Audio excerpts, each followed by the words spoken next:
नमस्कार। स्वागत है सभी का हमारे YouTube channel mission competition classes, ठीक है, कानपुर में। और आज जो टॉपिक है अपने सामने, सरकार और सरकार के अंग। तो सबसे पहले मित्रों ये समझ लें कि सरकार किसे कहते हैं, सरकार का मीनिंग क्या होता है। जैसे ज़्यादातर लोग बात अगर पूछा जाए, किसी से पूछा जाए तो सभी का जवाब होता है गवर्नमेंट को सरकार कहते हैं, जबकि गवर्नमेंट एक इंग्लिश वर्ड है, ठीक है, और उस इंग्लिश का गवर्नमेंट शब्द का हिंदी रूपांतर सरकार है। तो अगर हम सरकार को एक तरीके से परिभाषित करते हैं तो उसके लिए हम एक शब्द इस्तेमाल, इस तरीके की कुछ बातें इस्तेमाल कर सकते हैं। जैसे किसी राज्य के अंतर्गत जो शासन व्यवस्था का संचालन करने वाली संस्था है मित्रों, ठीक है, उसी को क्या कहते हैं, राज्य कहते हैं, सरकार कहते हैं। तो या तो ये से याद रखिए, या फिर राज्य के कार्यों को ना, ठीक है, राज्य के उद्देश्यों को, ठीक है, कार्य रूप में बदलने वाली संस्था, उसे क्या कहते हैं, सरकार कहते हैं, ठीक है। या राज्य की इच्छा को कार्य रूप में परिणत करने वाली संस्था, उसे क्या कहते हैं, सरकार कहते हैं। क्योंकि राज्य की इच्छा होती है, राज्य की इच्छा का तात्पर्य यह है कि राज्य के अंतर्गत निवास करने वाले सभी नागरिक उनका ज्यादा से ज्यादा क्या करें, कल्याण करें। और राज्य अपने आप में क्या होना चाहिए, लोक कल्याणकारी होना चाहिए। तो राज्य एक अमूर्त संस्था है। राज्य क्या है मित्रों, अमूर्त संस्था। राज्य क्या है मित्रों, अमूर्त संस्था। राज्य एक अमूर्त संस्था है। राज्य एक अमूर्त संस्था है। क्या है, राज्य एक अमूर्त संस्था। राज्य एक क्या है मित्रों, अमूर्त संस्था, ठीक। अमूर्त का मतलब जिसका मूर्त रूप नहीं है, जो दिखाई ना दे, उसे हम क्या करते हैं, अमूर्त। तो राज्य खुद से कार्य नहीं कर सकता, ठीक है, उसे हम देख नहीं सकते। तो राज्य की इच्छा जो भी है समाज का कल्याण करना, तो उसे व्यवहारिक दृष्टि में किस तरीके से लागू किया जाएगा। तो व्यवहारिक दृष्टि में अगर हम बात करें तो ये राज्य का यंत्री क्या होती है, सरकार होती है, ठीक है, जो कि राज्य की इच्छाओं को कार्य रूप में परिणत करती है। तो ये याद रख लेना है, किसी राज्य के अंतर्गत राज्य की इच्छाओं को कार्य रूप में परिणत करने वाली संस्था, या फिर कह सकते हैं कि राज्य जो चाहता है उनको एक तरीके से अमली जामा पहनाने वाली संस्था, या फिर हम कह सकते हैं कि किसी राज्य के अंतर्गत शासन व्यवस्था का संचालन करने वाली संस्था, उसी को क्या कहा जाता है मित्रों, सरकार कहा जाता है। तो इतना सा याद रहेगा आपको, ठीक है। तो सरकार का मतलब आप समझ चुके हो कि राज्य के अंतर्गत शासन का संचालन करने वाली संस्था क्या हो गई, ठीक है, सरकार हो गई।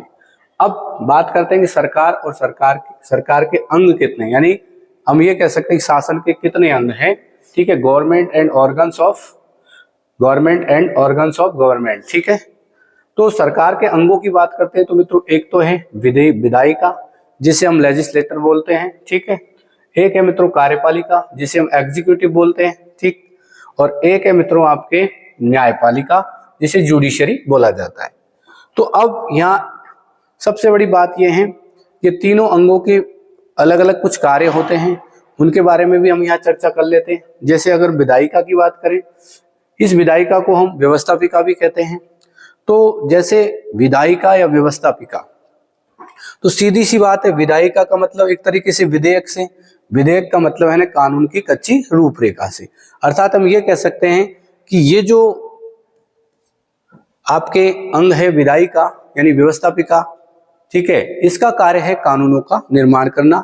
कानूनों का निर्माण क्यों जरूरी है, क्योंकि किसी भी राज्य के अंतर्गत जो समाज व्यवस्था है उसको व्यवस्थित रखना है, तो उनके लिए कुछ नियम और कानून बनाने होते हैं। और उन नियम कानूनों को बनाने वाली जो संस्था है मित्रों, वो है सरकार की, वो संस्था है विधायिका, ठीक है। तो इसका काम क्या हो गया, कानूनों का निर्माण करना। ये क्या कार्य करेगी, कानूनों का निर्माण, यानी विधेयकों को पारित करने का काम कौन करती है, आपके विधायिका करती है। विधेयकों को पारित करने का काम कौन करती है, विधायिका करती है। इसलिए हम ये कह सकते हैं कि ये जो विधायिका है, इसके पास जो कार्य है वो कार्य क्या है, कानूनों का निर्माण करना। अब विधायिका का कार्य कंप्लीट हो गया, यानी कानूनों का इसका निर्माण कर दिया। तो जो दूसरी संस्था है उसका नाम है कार्यपालिका, यानी कि कार्य का पालन करने वाली। तो कार्य कौन सा मित्रों, कार्य देखिए, कानूनों का निर्माण तो हो गया है, मगर इन कानूनों को किस पर लागू करना है, उस राज्य के अंतर्गत निवास करने वाली जनता पर लागू करना है। तो कानूनों को लागू करने का कार्य जो करती है मित्रों, कौन करती है, आपके कार्यपालिका। तो हम ये कह सकते हैं इसका काम क्या हो गया, कानूनों को लागू करना। क्या हो गया, ठीक है मित्रों, कानूनों को लागू करना। तो ये संस्था क्या करेगी, कानूनों को लागू करेगी। अब तीसरी संस्था है आपके जुडिशियरी यानी कि न्यायपालिका। तो इसका काम क्या है, देखो नाम से विदित है, न्यायपालिका न्याय का पालन करने वाली यानी कि न्याय करने वाली, न्याय करना, इसका काम क्या हो गया, न्याय करना। कहने का मतलब यह है कि विधायिका द्वारा बनाया गया कोई कानून, ठीक है, या फिर कार्यपालिका द्वारा पारित किया गया कोई आदेश, ठीक है, जो कि भारतीय संविधान के अनुसार यानी उसके अकॉर्डिंग नहीं है या फिर जनता के हितों के अनुकूल नहीं है, तो ऐसे कानूनों की व्याख्या करने का अधिकार किसके पास है, न्यायपालिका के पास, ठीक है। और न्यायपालिका अगर ये पाती है कि जो कानून विधायिका द्वारा बनाए गए हैं वो न्याय संगत है यानी कि जो मौलिक अधिकारों को हनन नहीं करते या फिर संविधान का किसी भी तरीके से उल्लंघन नहीं करते, तो कोई दिक्कत नहीं है। अगर ऐसा पाया जाता है कि कोई भी कानून विधायिका ने पारित किया है वो कई नागरिकों को प्रभावित करता है यानी उनके मौलिक अधिकारों को प्रभावित करता है, या फिर हम ये कह दें कि वो एक तरीके से जो कानून बनाया है वो कहीं ना कहीं संविधान की जो ढांचागत व्यवस्था है उसके खिलाफ है, तो ऐसे कानूनों की व्याख्या करने के पश्चात न्यायपालिका चाहे तो उन कानूनों को रद्द कर सकती है। तो इसका मतलब सीधा सा हो गया कि न्यायपालिका का कार्य क्या हो गया मित्रों, न्याय करना, ठीक है। तो अगले वीडियो में मिलते हैं, फिर उसमें हम देखते हैं कि विधायिका के बारे में पढ़ेंगे, फिर कार्यपालिका के बारे में पढ़ेंगे और फिर न्यायपालिका के बारे में पढ़ेंगे।